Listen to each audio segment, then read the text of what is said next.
Lah, you tak dapat jumpa. Tadi main busy. Ikmal ada meeting pagi tadi kat sana. Tunggu kejap. Ikmal tunggu.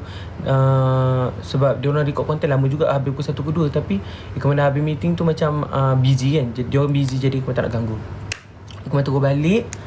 Dan Ikmal stress. Ikmal singgah TRX lah. Cari minyak wangi.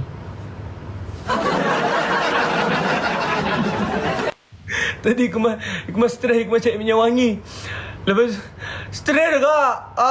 Adalah sikit. Sekilas ni. Tak dapat jumpa. Tukar tau.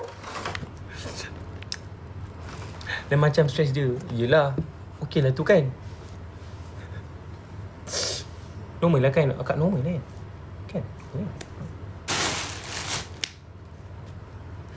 Dia rasa macam lama gila tak jumpa. Lepas tu kan. Tahu tak mem cakap apa? Dia WhatsApp. Dia cakap, Assalamualaikum Habibti. Habibi. Masih suka aku lagi tak? Aku macam, ayat apa ni? Ayat apa tu? Masih suka aku lagi tak? Lepas tu, kau tanya soalan apa ni? Lepas tu Ikmal adalah balas kat bawah-bawah, tapi Ikmal tak boleh bagi tahu. Tak boleh bagi tahu. Diam. Yang kita on chat saja. Lepas tu semalam dia bangun dalam pukul 1 pagi ke 2 pagi. Dia kata baru bangun. Dia kata ke 11, pukul 11 malam kot.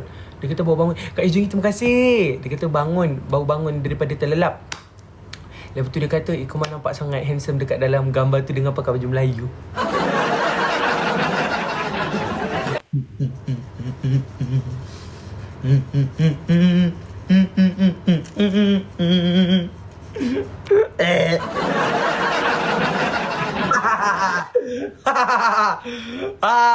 Akak ada mesej dengan mem? Tak ada.